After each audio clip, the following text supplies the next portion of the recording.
खत्म करना।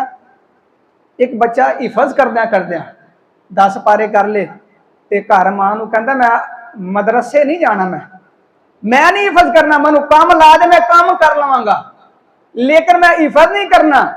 ते उन्हें कहा बड़ा तरला किया, बड़ी कोशिश भी की, उन्हें कहा मैं नहीं जाना।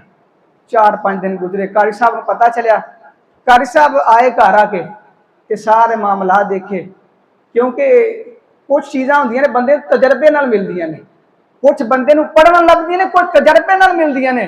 कारी साहब का तजर्बा सी, कहण लगे बाजी तुसी एक गल सच्ची सच्ची दसनी है, ये बच्चा बाहरों खाना तो नहीं खाता? उन्हें आख्या सुबह तो खा के जाता, दिहाड़ी जाके बाहरों जाके खा लेंदा। उन्हें कहा यही मसला है। उन्हें कहा मैं यह नहीं कहता मदरसे भेजो, 40 दिन घर रखना है ते तुसी आपे इहनूं खाना पका के देना है।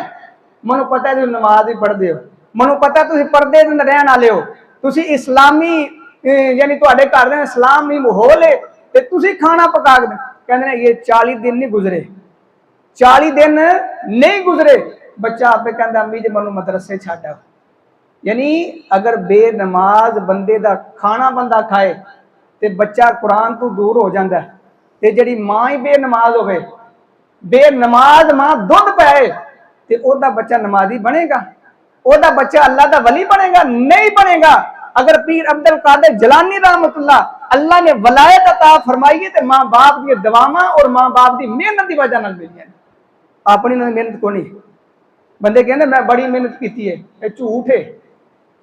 मेन करदार मां बाप का होता है, मां बाप ने मेहनत की, मां बाप ने दुआवां कीतियां ते पीर अब्दुल कादिर जिलानी रहमतुल्लाह अल्लाह ने उन्होंने नाम रोशन कर दिता है। अगर चाहते हो साडे बच्चों का भी अल्लाह नाम रोशन करे, अल्लाह नमाजी बनाए, तो क्या करना तुसी?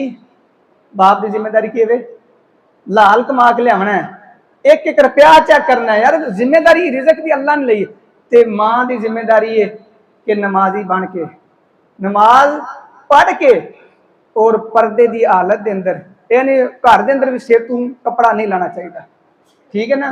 बुजुर्ग साडे अक्सर क्या करते थे कि अगर घर भी काम कर रहे हो ना, कपड़ा ना लाओ, वलेट लो सिर ते काम करोगे इंशाअल्लाह अल्लाह ताला तुहाडे घरों नूर खत्म कर देगा।